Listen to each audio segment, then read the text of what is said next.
Okay, so we want to create our own area calculator in Python. We need to calculate a circle, a triangle, and a rectangle. So the things that we need to accomplish is prompt the user to select a shape, prompt the user to enter the dimensions of that shape, calculate the area of the shape, and then print that area of the shape to the user. Ask the user to enter what shape to calculate the area of, prompt the user to input with the following message: enter C for circle, T for triangle, R for rectangle. To do so, So what I'm using is this Python IDE, an online compiler. So that's what I'm going to be coding in. So I'm going to take this and I'm going to call this shape. Raw input. And then I'm also going to take this, bam, and I'm going to enter it up in here. And then let's just run that. Okay, Python. Okay, what did I do wrong?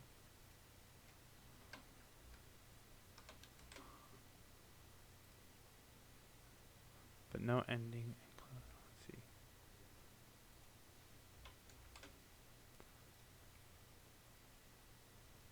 R for rectangle. Should just be a string. I know this is Python 2.7. I don't know if that matters.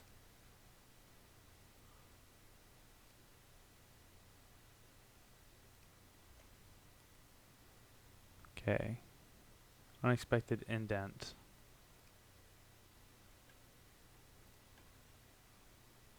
Where and why?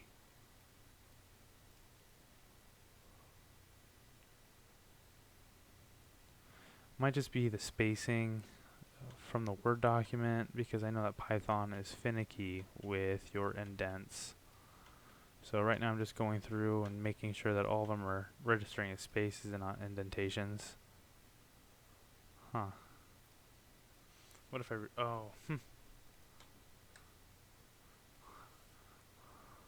okay, silly me. So, my bad. I had an indentation right there, and so perfect. So far that's working, so that's good. And so I know that I'm gonna have to create the criteria for C, T, and R. Okay, so then write an if statement that will check if the option of the user entered is C for circle. Okay, so now what I'm thinking is that we're gonna need an if-else statement that will ask for if it's the condition of C, if it's the condition of T, or if it's the condition of R. And so if shape is equal to, let's see, I think I can do that, or let's see, yeah, or if shape is equal to lowercase. And so the reason as I'm doing this is that the user might enter an uppercase C or a lowercase c by having that if statement with an or. If they enter a capital C, that will that conditional statement will evaluate to true, and then if I have the shape as lowercase c, that will also evaluate to true. So no matter if the user enters a capital C or a lowercase c, it should work all the same. And so if shape, okay, then what I want to do, let's see.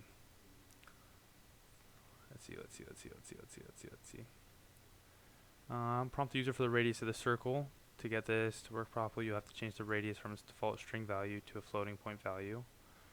Let's see. So radius equals. Then I'm gonna put maybe. Okay, please. Okay, so I'm gonna do another raw input. I'm gonna set it to radius equals raw input. And so then I'm going to say, please enter radius of circle. And so that should be a number that they enter. And I want to have it have, if they entered like 12, I'd want it to be 12.00 for when I calculate it. So I'm going to also make it a float. Okay, and so then let's see. Get this value. Yeah, so radius float raw input enter the radius. Within the statement, calculate the area of the circle. And, okay. Let's see. And so to also calculate the area, because the area is going to equal area equals pi times radius squared. I don't know if that will work yet, but one thing I definitely do know is that right now we're going to have the pi variable set to, let's see, 3.14159. Okay. Then I will print shape. No. I'll print area. Alright, so we're going to save that. We're going to run this. I'm going to press, oh no. Okay. Conditional or Python.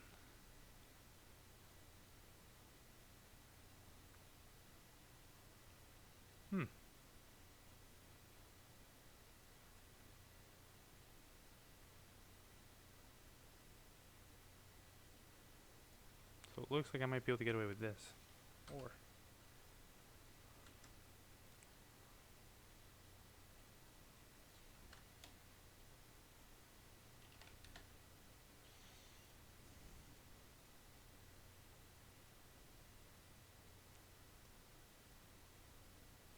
Let's see. Square in Python. How to square a number in Python. The power operator can raise the value. For example, we code.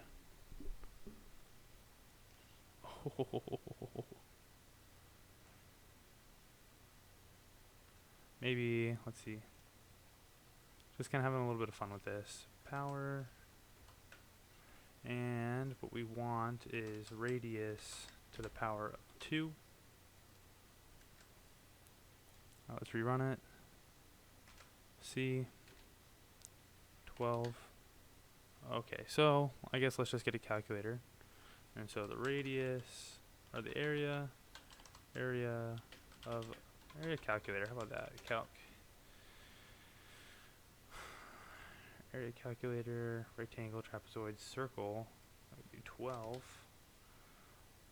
4, 5. Let's see. And so 452.38896. 38. Looks like there's a little bit of a discrepancy of number there. Looks like they might have rounded at a certain point. Let's try it with 5. Let's rerun it. C 5. I also might have the equation wrong here. Let's see. Circle 5. Oh, or they might be using a higher, like pi to a larger degree than 3.14159. They might have like 3.1415967, like, and so on and so forth. So I'm gonna say it's probably close enough. Let's just let's just double check again. 78.53. Yeah. Okay. So I'm imagining that they're using a more specific pi than I am, but so far, so good. And so then if else. Okay, so I think I'm going to have this wrong, so I'm going to also look up if else Python. If else.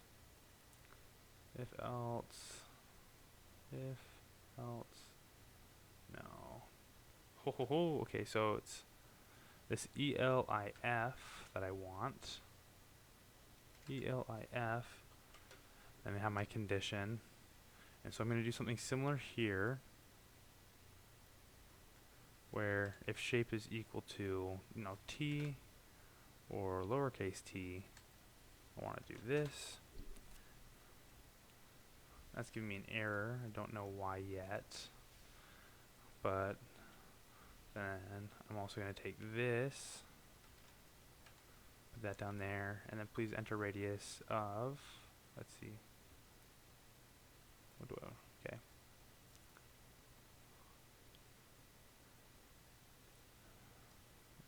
T for triangle within prompt user for the base and the height of the triangle. Okay, so I do enter base of triangle. So then I'm going to rename this to base. I will go over this code at the end. Base height equals, so that you know my thought process throughout this entire thing.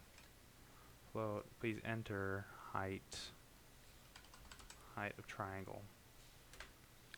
Then I'm going to say that area is equal to, it's 1/2, which is 0.5 times base times height. Then I'm going to want to print, height. I'm going to want to print area again. Okay, so one mistake that I'm seeing right now is that I have this else if statement within my if statement, and that's probably incorrect syntax. So I'm going to bring it back to on the same line. So that, yeah. And then else. Actually, we'll do one more ELIF. And we're going to do this thing again. But last but not least, for R.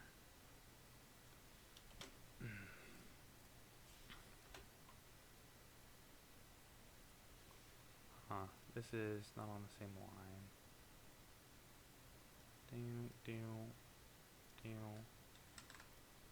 That might be a problem because I see that like all the indenting is different, so I don't know why that is yet, and that might be a problem.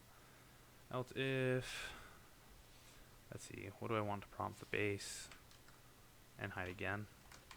So I can probably just copy and paste this again, and then I'm going to modify it for please enter base of rectangle, and then modify this for rectangle again. Rectangle. Bam. Then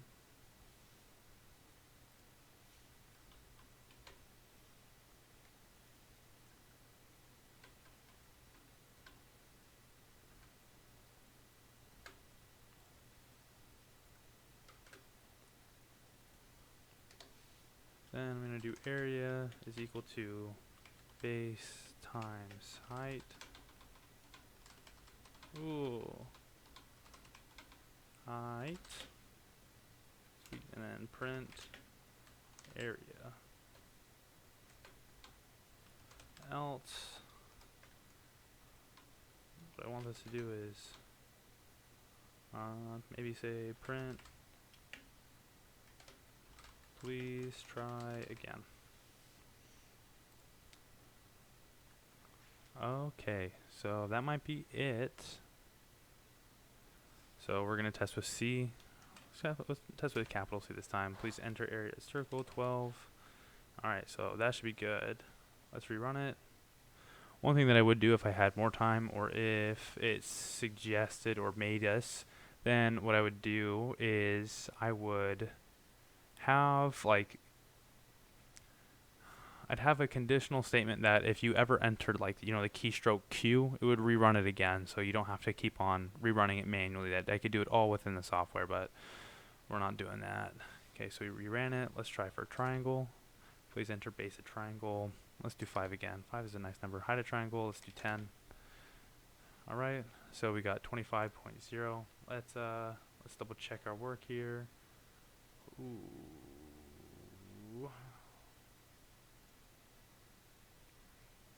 Let's just get a calculator. We can do it by hand too. Calculator. So it'd be 0.5 because that's 1/2 times base times height, and that is 25. Perfect. So that's working just the way we want it to. And then let's rerun it. And then let's do R for triangle, enter the base of triangle. Let's do 100 this time, and enter height of triangle. Let's do 50. So I get 5,000, and so that's going to be, what did I do, 500. Oh, whoa. I did 100 times 50 times 50. That's 5,000, perfect. Okay, so just one more test I want to do just to make sure that, I have everything correctly here, is that I'm actually going to enter some floats into this to see as if that will work the same. So let's do triangle, just because I'm kind of curious if it will take floats at all. Oh, I guess it does. Okay, so what we have is 0.5 times, what numbers did I enter?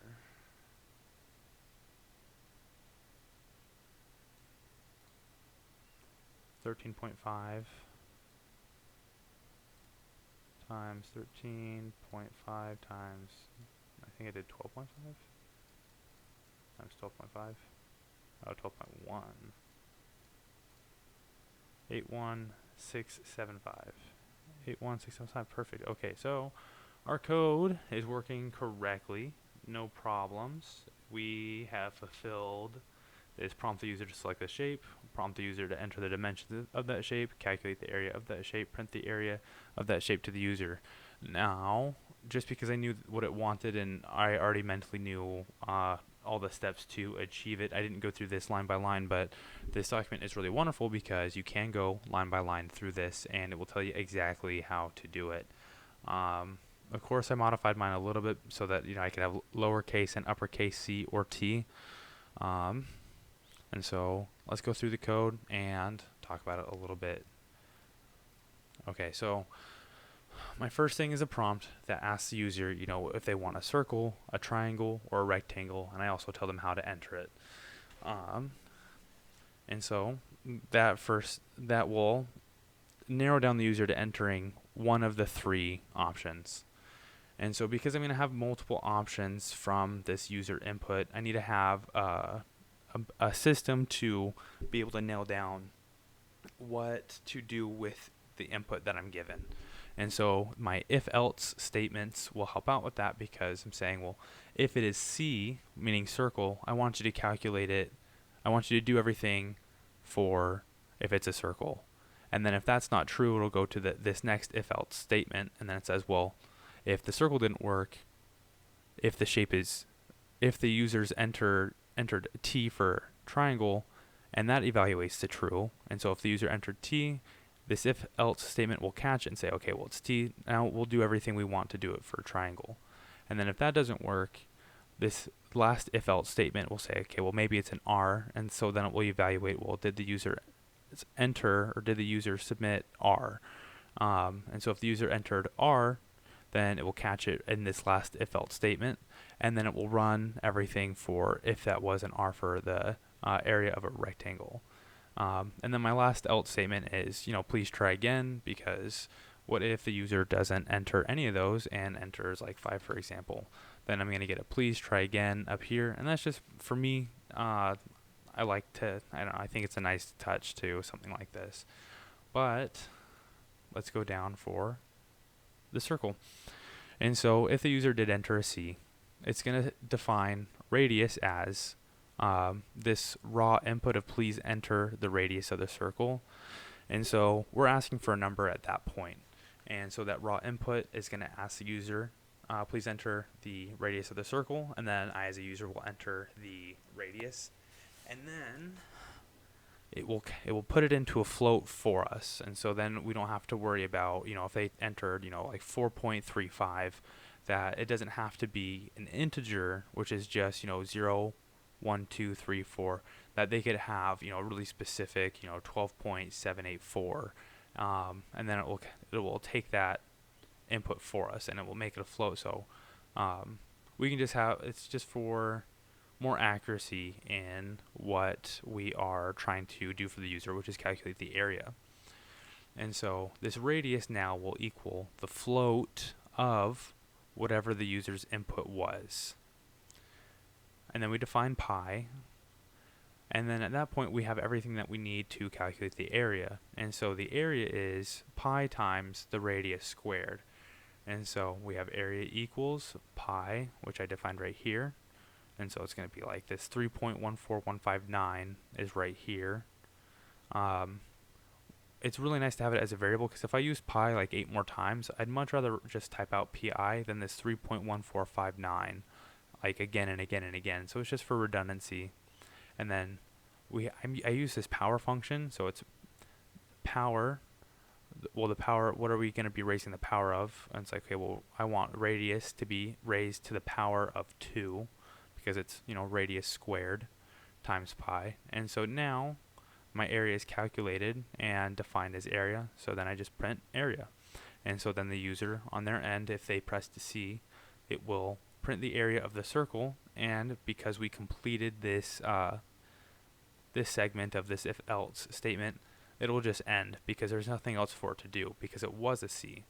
Now, if it wasn't a C, it would skip over that first section of the if-else statement, and it would go to this T. And so if the user entered a T, it's going to say, okay, well, we're going to define the base as the float of whatever the user entered in as the base. And then we're going to define the height as the float of whatever the user entered for the height. And then at that point, we already have the values that we need to calculate the area of a triangle, because the area of a triangle is 1/2 or 0.5 times the base times the height. And then it's going to print the area to the console, and the user will get their answer for whatever the area of that triangle is. And so then if the user didn't enter a C, didn't enter a T, but they entered a R, this last if-else statement will catch it. And it's going to ask the user, okay, well, it's like, well, what is the base of the rectangle? And so this base is going to equal the float of the raw input of this. Please enter the base of the rectangle. And so once again, this float is making it so that we can have decimals. And we want the decimals in a calculator like this because we want to try to get to the highest amount of accuracy we can with what we're given. And by having a float, we can get to those decimal point numbers, like, because sometimes the area might be 12.5. And so if we didn't have this float in here, what it would do is it would just say, instead of 12.5, it'd be 12, and that's not as accurate as we want, because now it's like this is something that I could actually use for, like, if I needed to find the area of my apartment or a room in my apartment, and I needed to be able to figure out, like, well, can this new piece of furniture fit in my apartment? Well, this is how much area I have. By having those decimal point numbers, I can know for myself to a much higher degree of accuracy if something can fit or if it won't fit. And so it takes the base, it takes the height, it calculates the area, and the area is just base times height, and then it prints the area. And so as we're cascading downwards on this, I can reuse radius, I could reuse base and height. Like if you see here, I have base in my triangle and I have base in my rectangle. I can do this because it's not going to use this code. If I entered R, if I was going to try to find the area of a rectangle, and I entered or submitted R, it's not going to use this code for one. And two, even if I did, I'm redefining what base is right here. So I could say base is whatever I want it to be, but because I have the second base equals, I'm redefining it down here for what I want it to be. And so that's why I'm able to use this base, this area, this height, and I definitely reuse this area variable 3 times. And so that's just how I can use it. Hopefully that was a simple explanation. I think it's pretty cut forward. Maybe I could make it look a little bit neater. And so we can see the different segments of it. And so, it's like I have my input to start off the code. I have my circle segment. I have my triangle segment. I have my rectangle segment. And I have my, last little segment for, hey, please try again. You did not enter a C, T, or an R. So all in all, that should be it.